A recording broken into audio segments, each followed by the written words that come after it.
کہا ہاں اے محمد اس وقت آپ رسول اللہ، لوگ آپ کو نہیں جانتے تھے. کہنے لگے اے محمد ابن عبداللہ ہم تو فوراً آپ کی بات کا یقین کر لیں گے، لشکر ہو یا نہ ہو، لیکن آپ اگر کہہ رہے ہیں کہ ایک لشکر چھپا ہے تو ہم آپ کی بات کا یقین کر لیں گے اور اس لشکر سے بچنے کے انتظام کرنا شروع کر دیں گے. آپ نے پوچھا اے کوئی سبب کی، اے اس پہاڑی کے نیچے جمع ہونے والے لوگوں، میری بات پر اتنا بھروسہ کیوں، میری بات پر اتنا اعتبار کیوں؟ ان لوگوں کا جواب تھا قالوا ما جربنا الا صدقا، اے محمد ہم نے آپ کی 40 سالہ زندگی میں آپ کو کبھی جھوٹ بولتے ہوئے نہیں دیکھا، کبھی ہم نے آپ کو جھوٹ بولتے ہوئے نہیں دیکھا. جب آپ 40 سالہ زندگی میں جھوٹ نہیں بولے تو آج کیسے جھوٹ بولیں گے؟ آپ نے اپنے آپ کو اللہ کی دعوت کے لیے تیار کرنے سے پہلے قوم کے سامنے اور سماج کے سامنے اور سوسائٹی کے سامنے پہلے اپنے آپ کو پیش کیا، اپنا معیار بتایا. اب میں تمہیں جس کی طرف بلا رہا ہوں، سوچو جب 40 سالہ زندگی میں ہم بندوں کے تعلق سے جھوٹ نہیں بولے تو اب اللہ کے تعلق سے تم سے کیسے جھوٹ بولیں گے؟ جب تم مجھے اتنا سچا جانتے ہو تو سن لو، میں اللہ کا رسول ہوں، اللہ نے مجھے پیغمبر بنایا ہے. ہم تم کو اللہ کے عذاب سے ڈرانے کے لیے آئے ہیں، اللہ کے عذاب سے بچانا چاہتے ہیں. لوگوں لا الہ الا اللہ کی طرف ہم تمہیں بلانے کے لیے آئے. اتنا کہنا تھا. لا الہ الا اللہ پڑھنے والے تو بہت ملیں گے، ہر مسلمان ملے گا، لیکن جس دن اس کا معنی اور مفہوم سمجھ جائیں گے تو اچھے اچھوں کے کلیجے باہر نکل آئیں گے. اس کا مطلب یہ ہوتا ہے، اس کا مطلب یہ ہوتا ہے. عرب کے لوگ جانتے تھے کہ لا الہ الا اللہ کی طرف یہ بلا رہا تو اس کا مقصد کیا ہے. لا الہ الا اللہ کی طرف بلانے کا مقصد یہ ہے کہ خانہ کعبہ میں رکھے ہوئے 360 جو بزرگ تھے اور جن کے بت بنا لیے گئے تھے، ہمیں ان کی پوجا اور عبادت چھوڑنا پڑے گی. 360 معبودوں کی عبادت چھوڑنا پڑے گی. اللہ کی طرف بلا رہا ہے تو اس کا مطلب ہمیں اپنے معبود ود، سوا، یغوث، یعوق، نس، لات و منات اور عزا کو چھوڑنا پڑے گا. لا الہ الا اللہ کی طرف بلا رہا ہے تو اس کا مطلب یہ ہے کہ ہماری جو دعائیں اللہ تک لے جاتے ہیں، ہمارے جو بزرگ جو سفارشی ہیں، ہمیں ان کو چھوڑنا پڑے گا، ہمیں ان کے دامن کو ترک کرنا پڑے گا. یہ سب وہ جانتے تھے، اسی لیے انہوں نے محمد رسول اللہ کی اس آواز پر اپنا سر جھکا لیا. اب جھوٹا تو کہہ نہیں سکتے کیونکہ سچائی کا اعتراف تو ابھی کیا ہے. کوئی نہیں ملا، کھسیانی بلی کھمبا نوچے. کوئی نہیں ملا تو کہتے نا اس گھر کو آگ لگ گئی گھر کے چراغ سے. سب سے پہلے اٹھا تو کون اٹھا؟ ابو لہب، گھر کا آدمی. مخالفت گھر سے ہوتی ہے. ابھی 5 ایکڑ زمین ملی نہیں ہے، کتے پہلے پہنچ گئے ہڈی لینے کے لیے. یہ سٹیک مثال ہے، سٹیک سچی مثال ہے. ادھر بھی مخالفت گھر سے ہوئی، ادھر بھی مخالفت گھر سے ہوئی. اس گھر کو آگ لگ گئی گھر کے چراغ سے. میرے پیارے ساتھیوں ذرا تصور کرو، محمد رسول اللہ صلی اللہ علیہ وسلم کے بارے میں جو سب سے بڑا جملہ بولا گیا وہ کیا تھا؟ قالوا ما جربنا الا صدقا، ہم نے آپ کو سچ کے علاوہ کچھ نہیں دیکھا، کبھی نہیں دیکھا. سب چپ، ایک اللہ کی طرف آؤ. سب چپ. ابو لہب نے ہی مخالفت ایک دم چھوڑ دی. تبا لک یا محمد الہذا جمعتنا، برباد ہو جا، تو مٹ جا، تباہ ہو جا. محمد اتر، کیا اسی لیے تو نے ہم کو یہاں جمع کیا تھا؟ اب اس کا کیا جواب دیا جائے؟ اس کا کوئی جواب تھا ہی نہیں. کیا جواب دو گے؟ اب کوئی کہے جرجیس تیری ماں کی، اب جرجیس بھی کہے تیرے ماں کی، تو فرق کیا رہ گیا؟ محمد رسول اللہ پہاڑی سے نیچے اترے، اپنے گھر چلے گئے، کیونکہ اس کا کوئی جواب نہیں تھا. محمد ضرور خاموش رہے لیکن محمد کا رب خاموش نہیں رہا۔ محمد رسول اللہ نے صبر کا مظاہرہ کیا، اپنے گھر چلے گئے، لیکن تبا لکا یا محمد کہنے والے کے لیے اللہ نے اسی لفظ سے تب پر پوری ایک سورت نازل کر دی، تبت یدا ابی لہب و تب۔ اے میرے محمد کو بربادی کی دعا دینے والے، اے میرے حبیب کو میری بربادی کی دعا دینے والے، اے میرے محبوب کو بربادی کی بد دعا دینے والے، تیرے دونوں ہاتھ برباد ہو جائیں اور تو بھی برباد ہو جا۔ تبت یدا ابی لہب، تو بھی، تیرے دونوں ہاتھ برباد ہو جائیں اور ابو لہب بھی برباد ہو جائے۔ اور قیامت کی صبح تک ساری دنیا کا مسلمان ابو لہب پر یہ سورت پڑھ کر بد دعا بھیجتا رہے گا۔ یہ آیت ہمیں یہ بھی بتاتی ہے جہاں جواب ہم نہ دے سکیں، خاموش رہیں، وہاں پھر دفاع اللہ کرتا ہے، وہاں پھر دفاع اللہ کرتا ہے۔ یا ایھا النبی انا ارسلناک شاہدا ومبشرا ونذیرا، اے میرے نبی ہم نے آپ کو گواہ بنا کر بھیجا ہے۔ گواہ، وہ گواہ اس بلندی کے ساتھ اٹھا کہ اس نے جب گواہی دی کہ اللہ ہے، جنت ہے، جہنم ہے، فرشتے ہیں، قیامت آئے گی، وہ اٹھا تو اس کی گواہی پر آج میرے بھائیوں صرف بھارتی کے اندر 30 سے 35 کروڑ لوگ اس کی گواہی پر گواہ بن گئے۔ جو کہتے ہیں مسلمان ہندوستان میں 20 کروڑ ہیں، 22 کروڑ ہیں، وہ جھوٹے ہیں میرے بھائیوں، تمہاری جنگڑنا جھوٹی ہے۔ مسلمان 30 32 سے 35 کے لپیٹے میں ہے، 35 کروڑ کے آس پاس ہیں۔ آج ہندوستانی کے اندر محمد رسول اللہ اس گواہ کی گواہی پر آج بھارتی کا، اس ہندوستان کا 35 کروڑ مسلمان بھی گواہی دینے والا بن گیا۔ گواہ اس شان و شوکت کے ساتھ اٹھتا ہے میرے پیارے ساتھیوں کہ جب اس نے حجۃ الوداع کے موقع پر خطبہ دیا، جب اس نے حجۃ الوداع کے موقع پر خطبہ دیا تو اس خطبے کے اندر آپ نے یہ بھی فرمایا، لوگوں اب ایک بات بتاؤ، ساری باتیں بتائیں، ایک منصور بتایا، ایک اصول بتایا۔ پورا خطبہ دینے کے بعد جب سارے لوگوں کو آپ نے اپنی باتیں بتا دی تو اس موقع پر اللہ کے نبی نے ایک بات اور پوچھی، لوگوں کیا اللہ نے مجھے جو دعوت دے کر بھیجا تھا، جو پیغام دے کر بھیجا تھا، جو اللہ نے مجھے ذمہ داری دے کر بھیجی تھی، اس ذمہ داری کو میں نے تم تک پورا کر دیا یا نہیں؟ میں نے کوئی چیز چھپائی تو نہیں ہے، میں نے کوئی چیز تم سے چھپائی تو نہیں ہے۔ سارا کا سارا مجمع بولا، قالوا بلغتا وادیتا ونصحتا۔ اے محمد صلی اللہ علیہ وسلم، اے اللہ کے پیارے نبی، اے ہماری آنکھوں کی ٹھنڈک، اے محمد رسول اللہ، ہمارے ماں باپ آپ پر قربان، کیسی باتیں کر رہے ہیں؟ بھلا ہم یہ سوچ سکتے ہیں کہ آپ خیانت کریں گے؟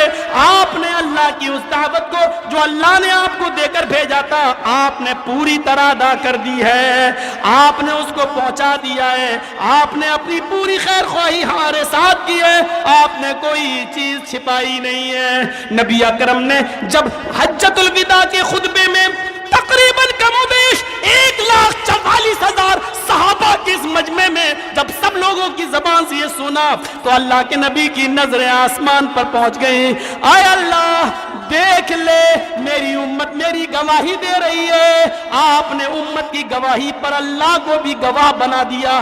شاہد اس شان و شوکت کے ساتھ اٹھتا ہے کہ اس نے امت کی گواہی پر اللہ کو بھی گواہ بنایا۔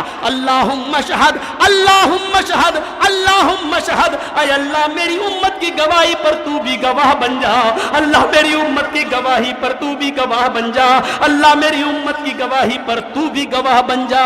ہو سکتا ہے جیسے قیامت کے دن نوح کی قوم نوح کو جھٹلائے گی، ہو سکتا ہے میری امت مجھے جھٹلانے لگے تو میری امت کی گواہی پر تو بھی گواہ بن جا۔ آج یہ کہہ رہے ہیں کہ میں نے کوئی چیز چھپائی نہیں ہے، ساری چیزیں پہنچا دی، اے اللہ میری امت کی گواہی پر تو بھی گواہ بن جا۔ شاہد اس شان و شوکت کے ساتھ اٹھتا ہے۔ میرے پیارے ساتھیوں، کبھی کبھی شاہد کا معیار اتنا مضبوط ہوتا ہے کہ یقین میں نہیں آتا، لیکن اس کی ذات پر بھروسہ کر کے یقین کرنا پڑتا ہے۔ مثلاً کچھ کافر ابو بکر صدیق کے پاس آئے اور کہنے لگے، اے ابو بکر یہ بتاؤ یہاں سے بیت المقدس کی دوری کتنی ہے؟ تو ابو بکر صدیق نے کہا آج بیٹھو تو جانے اور آنے میں 1 مہینہ لگے گا، اونٹ پر گھوڑے پر سفر کرو تو بیت المقدس کو جانے اور وہاں سے واپس آنے میں 1 مہینہ تو لگ جائے گا۔ کہا اچھا مانتے ہو؟ ابو بکر نے کہا اس میں ماننے کی کیا بات ہے، لوگ جاتے ہیں 1 مہینے میں آتے ہیں، ہم خود گئے اور آئے۔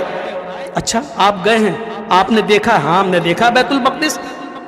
اچھا یہ بتاؤ جب اس کی دوری آپ خود مانتے ہو کہ 1 مہینے کی ہے، جانے اور آنے میں 1 مہینے کا ٹائم لگے گا، لیکن اگر کوئی شخص یہ کہے جو کل یہاں ہے، کل یہاں تھا، جو کل یہاں تھا، اور وہ یہ کہے کہ رات ہی رات میں بیت المقدس دیکھ کر واپس آ گیا، تو پھر آپ اس کو کیا مانیں گے؟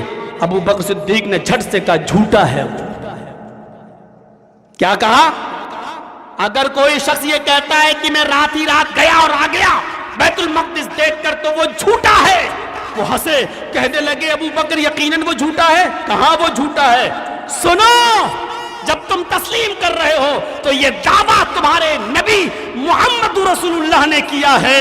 وہ کہتے ہیں میں رات میں یہاں تھا اور میں رات ہی میں خانہ کعبہ سے نکلا اور مجھے لے جایا گیا اور رات ہی رات میں بیت المقدس کا سفر کر کے واپس بھی آ گیا۔ یہ تمہارے نبی کہتے ہیں، یہ محمد ابن عبداللہ کا قول ہے، وہ یہ دعویٰ کر رہے ہیں۔ تو ابو بکر مسکرائے اور مسکرا کر کہنے لگے آئے کافرو سنو، اگر کوئی یہ کہتا ہے کہ میں رات ہی رات گیا اور بیت المقدس دیکھ کر واپس آ گیا تو وہ جھوٹا ہے۔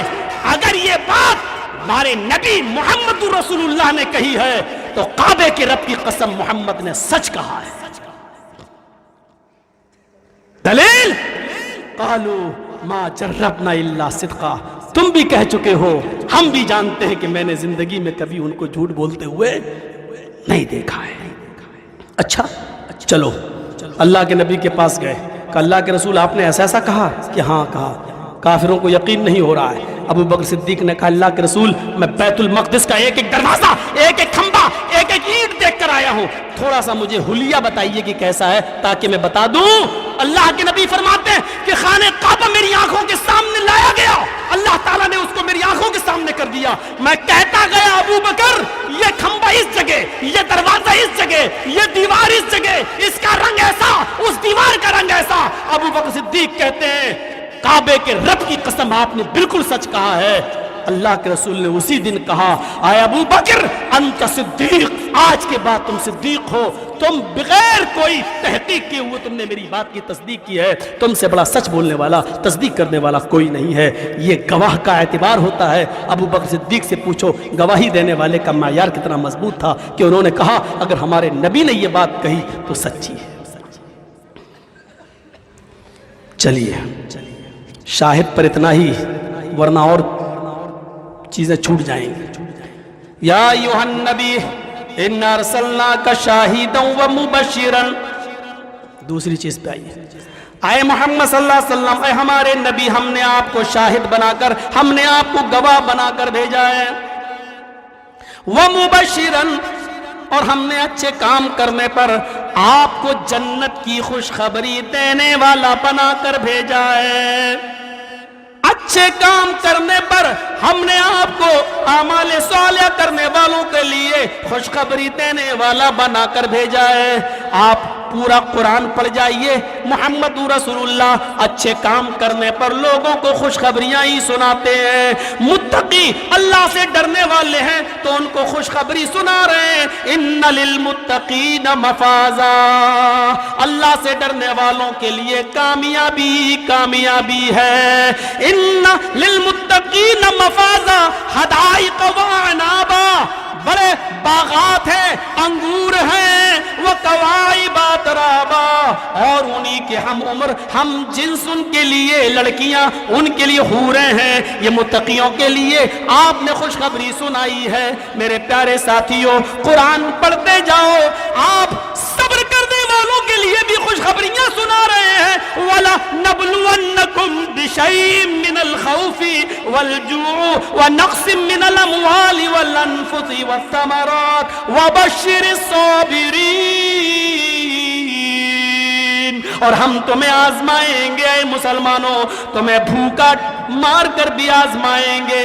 وَلَنَبْلُوَنَّكُمْ بِشَيْءٍ مِّنَ الْخَوْفِ، تمہارے اوپر خوف ڈال کر بھی ہم تمہیں آزمائیں گے. آج پورے بھارت میں ہم مسلمانوں کے اوپر جو خوف طاری ہے، ہم ایسا خوف ڈال کر بھی ہم تمہیں آزمائیں گے. والجوع، اور بھوکا مار کر بھی ہم تمہیں آزمائیں گے. وَنَقْصٍ مِّنَ الْأَمْوَالِ وَالْأَنفُسِ، اور تمہارے مالوں میں نقصان کر کے بھی، تمہارے کاروبار میں نقصان کر کے بھی ہم تمہیں آزمائیں گے. وَنَقْصٍ مِّنَ الْأَمْوَالِ وَالْأَنفُسِ، اور تمہاری جانیں لے کر بھی ہم تمہیں آزمائیں گے. ہم تمہاری جانیں لے کر بھی ہم تمہیں آزمائیں گے. وَالثَّمَرَاتِ، تمہارے پھلوں کو، تمہاری کھیتیوں کو، تمہارے اناج کو، تمہارے پھل فروٹ کو برباد کر کے بھی ہم تمہیں آزمائیں گے. اے میرے حبیب، اے میرے نبی، ان تمام مصیبتوں میں میرے جو بندے صبر کر لیں، میرے جو بندے صبر کر لیں، ان کو جنت کی بشارت سنا دو، ان کو جنت کی خوشخبری سنا دو. محمد رسول اللہ صلی اللہ علیہ وسلم اعمال صالحہ پر لوگوں کو خوشخبری سنا رہے ہیں، لوگوں کو جنت میں جانے کی بشارت دے رہے ہیں. کبھی آپ خوشخبری یوں سناتے ہیں، من قال لا الہ الا اللہ دخل الجنہ، جو اپنی زبان سے لا الہ الا اللہ کہے گا وہ جنت میں داخل ہوگا. پھر آپ شرط لگا رہے ہیں، من قال لا الہ الا اللہ صدقا للقلب دخل الجنہ، جو لا الہ الا اللہ کہے گا اور وہ سچے دل سے کہے گا، یعنی اس کے لوازمات کو پورا کرے گا، تو وہ جنت کے اندر جائے گا. تو کبھی آپ یوں خوشخبری سنا رہے ہیں کہ من مات لا یشرک باللہ دخل الجنہ، جو دنیا میں مرا اور اس حال میں مرا کہ وہ اللہ کے ساتھ کسی کو شریک نہیں کرتا تھا، تو وہ جنت کے اندر جائے گا، وہ جنت کے اندر داخل ہوگا. کہیں میرے بھائیوں امام کائنات اٹھتے ہیں تو لوگوں کو اس طریقے سے خوشخبری سناتے ہیں، من کان آخر کلامہ لا الہ الا اللہ دخل الجنہ، جس نے مرنے سے پہلے آخری جملہ اپنی زبان سے لا الہ الا اللہ نکالا وہ جنت کے اندر داخل ہوگا، وہ جنت کے اندر داخل ہوگا.